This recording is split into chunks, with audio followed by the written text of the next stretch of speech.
साथियों नमस्कार। मैं देवी दीन स्वागत करता हूं अपने यूट्यूब चैनल DW में। तो आज हम अपने इस कार्यक्रम में चर्चा करेंगे भारत के पूर्व राष्ट्रपति और मिसाइल मैन ऑफ इंडिया के नाम से मशहूर डॉक्टर APJ अब्दुल कलाम के विषय में।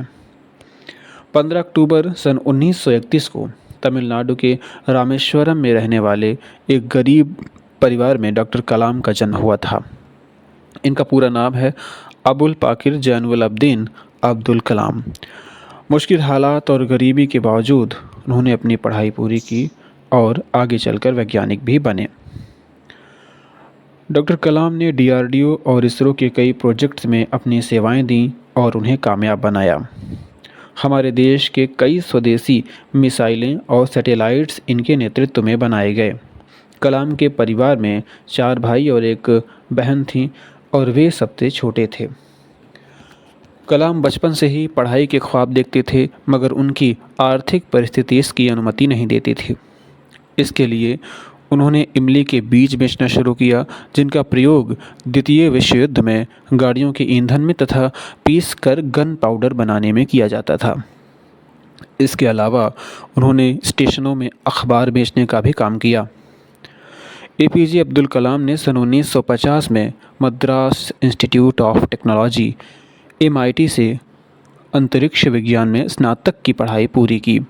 इसके बाद उन्होंने भारतीय रक्षा अनुसंधान एवं विकास संस्थान में प्रवेश लिया। यहाँ पर उन्हें हावरक्राफ्ट परियोजना पर काम करने का मौका मिला। इसके बाद सन 1962 में इसरो में आए और सफलतापूर्वक कई उपग्रह प्रक्षेपण परियोजनाओं में अपनी भूमिका निभाई।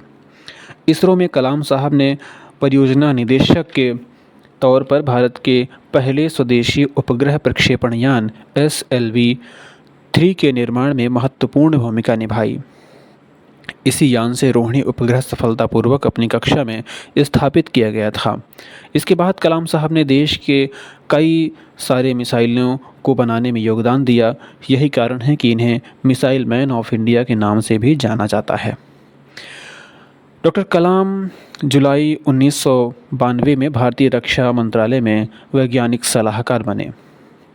इन्हीं के नेतृत्व में भारत ने सन 1998 में पोखरण में अपना दूसरा परमाणु परीक्षण किया और इससे पूरी दुनिया को भारत के महाशक्ति बनने का एहसास दिलाया।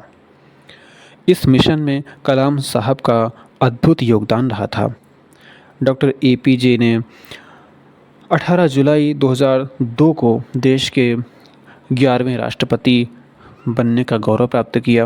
राष्ट्रपति बनने के बाद भी कलाम साहब ने सादगी और सरलता में कोई बदलाव नहीं किया। यही कारण था कि उन्हें जनता का राष्ट्रपति कहा गया। राष्ट्रपति भवन में उनको अक्सर गरीब और किसानों के साथ देखा जाता था। कलाम साहब 2007 तक राष्ट्रपति रहे। राष्ट्रपति के पद से मुक्त होने के बाद वे विभिन्न कॉलेजों और संस्थानों में अपनी सेवाएं प्रदान करते रहे। कलाम साहब ने कई पुस्तकें भी लिखी, जैसे ignited minds, wings of fire, जो लोगों के बीच में काफ़ी लोकप्रिय हुई। कलाम साहब को कई राष्ट्रीय तथा अंतर्राष्ट्रीय पुरस्कारों से नवाजा गया, जैसे doctor of science, Padma Vibhushan, Bharat Ratna इत्यादि।